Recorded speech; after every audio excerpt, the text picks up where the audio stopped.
অজুতে আমাদের যে সমস্ত ভুল ত্রুটিগুলো সচরাচর হয়ে থাকে সে বিষয়ে সামান্য কিছু কথা আজ করার এরাদা রাখি। ওয়া মা তাওফীক ইল্লা বিল্লাহ। এই অজুর বিষয়ে আমাদের বেশ কিছু ত্রুটি, বেশ কিছু ভুল ভ্রান্তি হয়ে থাকে। অজুর যে ভুলগুলো হয়তো আপনিও করেন, আমরাও করছি প্রতিনিয়ত, কিন্তু জানি না। তো সেগুলো নিয়ে আমরা সংক্ষেপে আলোচনা করব। নবী সাল্লাল্লাহু আলাইহি ওয়াসাল্লাম বুখারী মুসলিমের হাদিসে আসছে, তিনি বলেছেন, লা তুকবালু সালাতুন বিগাইরি তাহুরিন, পবিত্রতা ছাড়া কোনো সালাত কবুল হবে না। কোনো সালাত আল্লাহর কাছে অ্যাকসেপ্টেড, গ্রহণযোগ্য হবে না কি ছাড়া? তাহারাত ছাড়া, অজু ছাড়া। মুসলিম বর্ণিত হাদিসে আসছে, নবী সাল্লাল্লাহু আলাইহি ওয়াসাল্লাম বলেছেন, যে ব্যক্তি পরিপূর্ণভাবে অজু করবে, পরিপূর্ণভাবে অজু করবে, ভালোভাবে অজু করবে, এবং অজুর শেষে কালিমাতুশ শাহাদা যেটা আছে, আশহাদু আল্লা ইলাহা ইল্লাল্লাহু ওয়াহদাহু লা শারীকা লাহু ওয়া আশহাদু আন্না মুহাম্মাদান আবদুহু ওয়া রাসূলুহু, এই কালিমায়ে শাহাদা পাঠ করবে অজুর শেষে, এই ব্যক্তির জন্য আল্লাহ সুবহানাহু ওয়া তাআলা জান্নাতের সমস্ত দুয়ার খুলে দিবেন। প্রিয় ভাইরা, এখন আসি আমরা অজুতে কি ভুলগুলো আমাদের এমন হয় যেগুলোর কারণে আমাদের অজুর পূর্ণতা নষ্ট হতে পারে। তার ভিতরে এক নম্বরের ভুল হলো, যেটি আমাদের হয়ে থাকে অজুর ক্ষেত্রে অনেকেরই, সেটা হলো বিসমিল্লাহ পাঠ না করা। অজু শুরুতে কি পাঠ করতে হয়? বিসমিল্লাহ। আপনি যখন হাত ধুয়ে অজু শুরু করবেন, দুই হাতের কবজি দুই হাতে অজু শুরু করবেন না, প্রথম কাজ, তার আগে আপনি কি করবেন? বিসমিল্লাহ। বিসমিল্লাহ বলে হাত ধুয়ে তারপর অজু শুরু করবেন। বহু লোক আছি আমরা, অজুখানায় ওই গল্প করতেছি, আড্ডা মারতেছি, কথাবার্তা বলতেছি, এই বলতে বলতে অজু শুরু করে দিচ্ছি। তাহলে বিসমিল্লাহ কখন পড়তেছি? বিসমিল্লাহটা অনেক সময় অমনোযোগিতার কারণে, অবহেলার কারণে, অন্যমনস্কতার কারণে বিসমিল্লাহটা অনেক সময় আমরা বলতে ভুলে যাই। অথচ এই বিসমিল্লাহ পাঠ করা অজু শুরুতে অনেক বিশেষজ্ঞ আলেমের মতে ফরজ। অনেকে বলেন বিসমিল্লাহ পাঠ না করলে অজুই হবে না, আপনি যদি ভুলে বাদ দেন অজু হলো না। যদিও সংখ্যাগরিষ্ঠ ওলামাদের মতে এটা না, তাদের মতে বিসমিল্লাহ পাঠ করা এটা অজুর সুন্নাহ। এটা অজুর কি? সুন্নাহ। এটা আপনি যদি বিসমিল্লাহ বলে যদি অজু শুরু করেন, তাহলে অজুটার ভিতরে পূর্ণাঙ্গতা আসলো। দ্বিতীয় যে ভুলটি হয় ভাই, 100-99 জনের বলবো, তার চেয়ে বেশি হতে পারে, হাজারের ভিতরে 10 জন মানুষের হয় কিনা আমার সন্দেহ আছে এই কাজটা সঠিকভাবে করতে পারি না। সেটা হলো অজুর সময় মিসওয়াক করা। অজুর সময় কি করা ভাই? মিসওয়াক করা। এটি এত গুরুত্বপূর্ণ সুন্নাহ যে নবী সাল্লাল্লাহু আলাইহি ওয়াসাল্লাম বলেছেন, বুখারীর হাদিস, লাউলা আন আশুক্কা আলা উম্মতি লা আমারতুহুম বিসওয়াকি ইনদা কুল্লি ওযু। বুখারীর হাদিস। নবী সাল্লাল্লাহু আলাইহি ওয়াসাল্লাম বলেন, আমার উম্মতের জন্য যদি কঠিন না হতো, তাদের জন্য কষ্টের কারণ না হতো, তাহলে আমি তাদেরকে বাধ্যতামূলক করে দিতাম, ফরজ করে দিতাম কি? প্রত্যেক অজুর সময় মেসওয়াক করা। হাদিস থেকে, তার বক্তব্য থেকে বোঝা যায় যে অজুর সময় মেসওয়াকের গুরুত্ব তার কাছে কত বেশি ছিল। 3 নম্বর যে ভুলটা আমাদের হয়ে থাকে সেটা হলো কুলির মধ্যে। দেখেন, প্রত্যেকটা কাজেই কিন্তু আমি একটা একটা করে আপনাদের দেখাচ্ছি অজুর প্রত্যেকটা কাজে আমাদের ত্রুটিগুলো হয় কিভাবে। দেখেন, কুলির সময় ভুল হয়। কি ভুল হয়? কুলিটা যেভাবে করার কথা সেভাবে আমরা করি না। হাদিসে কুলির বিষয়ে নির্দেশ এসেছে, সেটাকে বলা হয়েছে মদমাদা।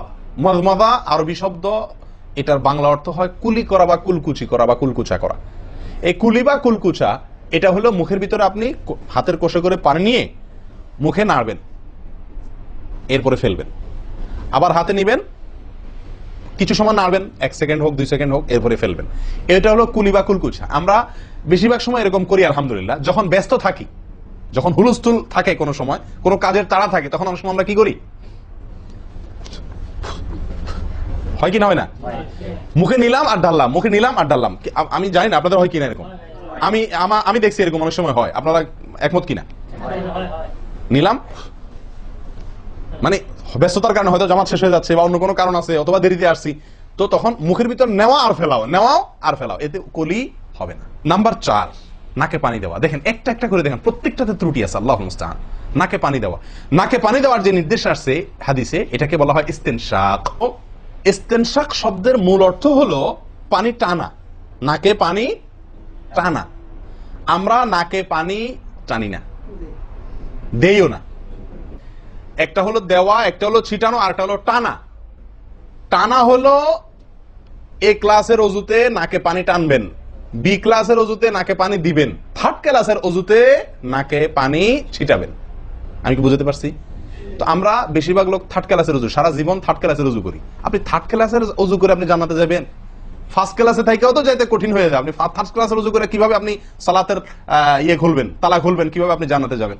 অতএব ভাই, এই নাকে পানি দেওয়ার বিষয়ে সাবধান থাকতে হবে। দেখুন, নিয়ম হলো আপনি হাতের কোষে পানি নিয়ে নাকে ধরলেন, নাকে ধরে হালকা কি করবেন? টান দিবেন, হালকা টান দিবেন, হালকা টান। কারণ একটু জোরে টান হয়ে গেলে সেটা কি হয়ে যাবে? নাকের তালুতে উঠবে, আপনার কষ্টের কারণ হবে। শরীর তো আপনাকে কষ্ট দিতে চায় না। শরীয়ত আপনাকে কষ্ট দিতে চায় না, আল্লাহ সুবহানাহু ওয়া তাআলা চান না আমরা কোনো কষ্টে নিপতিত হই। অতএব আমি এমন জোরে টান দেবো না যে নাকের তালু তোড়ে, কিন্তু হালকা একটু টান দেবো যাতে করে অন্তত সামান্য একটু ভেতরে পানিটা যায়। নাকে পানি দেওয়ার উদ্দেশ্য আর কুলি করার উদ্দেশ্য এক। নাকে পানি দেওয়ার উদ্দেশ্য হলো নাকের ভেতরের যে ময়লাগুলা, ধারে কাছে যে ময়লাগুলো আছে, এগুলো যেন পরিষ্কার হয়ে যায়, আল্লাহর দরবারে দাঁড়াবো পরিচ্ছন্ন হয়ে, পবিত্র হয়ে। হ্যাঁ, এই জন্য নাকে পানি দেওয়ার নির্দেশ আছে। এখন আপনি যদি নাকে পানি কোষ নিয়া ধরে একটু হালকা টান দেন, তাহলে ভিতরে কিছুটা পানি যাবে কি যাবে না? এটা আপনাকে করতে হবে। নাম্বার 2, এটা যদি আপনি করতে কষ্ট হয়, টান দিলে আপনি আস্তে টান দিলে উপরে উঠে যায়, তো দরকার নেই। তাহলে আপনি কি করেন? নাকে পানি দেন। নাকে পানি কিভাবে দিবেন? নাকটাকে অন্তত পানির মধ্যে কি করে রাখেন? চুবাই রাখেন, 1 সেকেন্ড চুবাই রাখেন, কিছুদূর পানি যাবে কিনা। আমি কি বুঝতে পারছি? আমরা অনেকে বিশেষ করে আমি দেখছি ওযু করার সময় নাকে পানি ছিটান। কিভাবে পানি ছিটান? ওই যে কষে করে পানি নিয়ে, লক্ষ্য করছেন আপনারা? এভাবে নিয়ে এরকম মারে পানিটা, এরকম মারলে সেটা কি হলো? ছিটানো হলো। হাদিসে যে ইস্তেনশাকের কথা বলা হয়েছে সেটা হলো না। আপনি সারা জীবন ওযু করলেন, অথচ আপনার কখনো নাকে পানি দেওয়ার সুন্নাহটি আদায় হলো না। সারা জীবন আজীবন আপনার ওযুটি হয়ে গেল সুন্নাহ ছাড়া। আরেকটি ভুল ভাই, নাকে পানি দেওয়া একটা আমল, নাক ঝাড়া আরেকটা আমল। নাকে পানি দেওয়া এটা একটা নির্দেশ, আর নাক ঝাড়া আরেকটা নির্দেশ। আমি কি বুঝতে পারছি? কুলি করা একটা আমল, হাত ধোয়া একটা আমল, হাতের কবজি পর্যন্ত 2 হাতের বিসমিল্লাহ বলা, তারপর তো এটা আছেই। এরপরে মেসওয়াক করা একটা আমল, কুলি করা আরেকটা সুন্নাহ, কুলির পরে নাকে পানি দেওয়া বা নাক দিয়া পানি টানা আরেকটা আমল, এরপরে নাক ঝাড়া আরেকটা আমল। ভাই এরপরে আসি আরেকটি গুরুত্বপূর্ণ আমল যেটি হয় না, বা আরেকটি ত্রুটি ওযুতে, সেটি হলো আঙ্গুল খেলাল না করা। ওযুতে কি না করা? আঙ্গুল খেলাল না করা। আঙ্গুল খেলাল হলো হাত এবং পায়ের আঙ্গুলের যে চিপাগুলো আছে, এই চিপাগুলোতে পানি পৌঁছানোর জন্য, পানি পৌঁছানোটা নিশ্চিত করার জন্য কি করতে হবে? এক হাতের আঙ্গুলকে অন্য হাতের আঙ্গুলের চিপায় ঢুকায়া এভাবে কি করতে হবে? একটু হালকা নাড়তে হবে, যাতে করে জায়গাটাতে চিপাটাতে পানি গেছে এটা কারণ এই চিপাগুলোতে পানি নাও যেতে পারে শুকিয়ে থাকার কারণে। তা আপনি যদি একটু নাড়া দেন পানির ভিজা আঙ্গুল দিয়া, তাহলে ইনশাআল্লাহ ওখানে পানি পৌঁছানোটা মোটামুটি নিশ্চিত হয়ে যাবে। ঠিক না? ঠিক। পায়ের আঙ্গুল কিভাবে করবেন? পায়ের আঙ্গুল তো আর এক আঙ্গুল অন্য পায়ের আঙ্গুল ঢুকাতে পারবেন না। সেটা করবেন হলো, অন্য হাদিসে আসছে, এই যে কোন আঙ্গুল আছে না, কোন আঙ্গুল দিয়া সব চিপাগুলোতে কি করবেন? ঘষা দিবেন। কোন আঙ্গুল দিয়া আপনার সব পায়ের আঙ্গুল চিপাগুলোতে ঘষা দিবেন। ভাই আমরা কজনে করি এই খেলার আমলটা বলুন তো? পায়ের আঙ্গুল, কোন আঙ্গুল দিয়া পায়ের আঙ্গুলের চিপা খেলাল করা, হাতের আঙ্গুল খেলাল করা, কজনে করি আমরা বলেন? তাহলে এই ভুলগুলো আমাদের অহরহ হচ্ছে না ভাই? আমরা কি জান্নাতে যেতে চাই না? আমাদের সালাতটা সুন্দর হোক আমরা চাই না ভাই? আমাদের এই সালাত খুব পাওয়ারফুল হোক, শক্তিশালী সালাত হোক, এই সালাতের মাধ্যমে আমি অন্যায় থেকে বেঁচে থাকবো, এই সালাতের মাধ্যমে আমি জান্নাতে যাব, এই সালাত আমাকে খাঁটি মুসলিম বানাবে, এই সালাত আমাকে আল্লাহর কাছে প্রিয় বানাবে, এই সালাত কি আমাদের নূর হবে, আমরা চাই না ভাই? এগুলো যদি চাই তাহলে আমাকে ওযু সুন্দর করতে হবে, আর ওযু সুন্দর করতে গিয়ে এই ভুলগুলোর ব্যাপারে সাবধান হতে হবে। তাহলে আঙ্গুল খেলাল করা, পায়ের আঙ্গুল, হাতের আঙ্গুল আমরা করি না বললেই চলে ভাই। তো আজকে থেকে ইনশাআল্লাহ করবো। তো ভাইরা, ওযুর ক্ষেত্রে আরেকটি ভুল, এই যতগুলো ভুল বললাম এর ভিতরে বড় 2টি ভুল বলে ওযুর ভুলকে আমরা শেষের দিকে চলে আসছি। একটি বড় ভুল হলো শুকনা থেকে যাওয়া। কোন জায়গা যদি আপনার অবহেলার কারণে শুকনা থেকে যায়, ওযুর অঙ্গগুলো যেগুলো ধুইতে হবে, তার কোন অঙ্গ যদি শুকনা থেকে যায়, ওযু হবে? ওযু হবে না। এক ব্যক্তি ওযু করে আসছেন, নবী সাল্লাল্লাহু আলাইহি ওয়াসাল্লাম দেখেছেন তার ওযুর কোন জায়গা শুকনা আছে, তিনি বললেন যাও আবার ওযু করো, তোমার ওযু হয় নাই। তিনি তাকে পুনরায় ওযু করাইছেন। কেন? তার ওযু সঠিকভাবে হয় না, শুকনা রয়ে গেছে। অনেক সময় দেখা যায় আমাদের অনেক ভাই ওযু করেন, ওযু করলে বেশ কিছু জায়গা, বিশেষ করে যে কোন জায়গাটা, এই জায়গাটা দেখা যায় শুকনা থাকে, এই যে কানের লতির এই যে জায়গাটা, এখানে দেখা যায় একটু কি থাকে? শুকনা থাকে। কপালের দিকে দেখা যায় শুকনা থাকে। এই জায়গাগুলো অনেক সময় দেখা যায়, বহু লোককে দেখা যায় ওযু করে আসছে, এখানে শুকনা, এখানে শুকনা, পায়ের গোড়ালি, গিরা, এই জায়গাগুলোতে শুকনা। কারণ হলো ওই যে অবহেলা করে ওযু করছে, কোন রকম ওযু করছে, ওযুটা যেভাবে করা দরকার সেভাবে করে নাই। ভাই এই জিনিসটা আপনার লক্ষ্য করা দরকার, কি দরকার না? ওযুই হবে না। এই যে ভুলগুলো বললাম এগুলা হলে আপনার ওযু হয়ে যাবে, কাগজে কলমে ওযু হয়ে যাবে।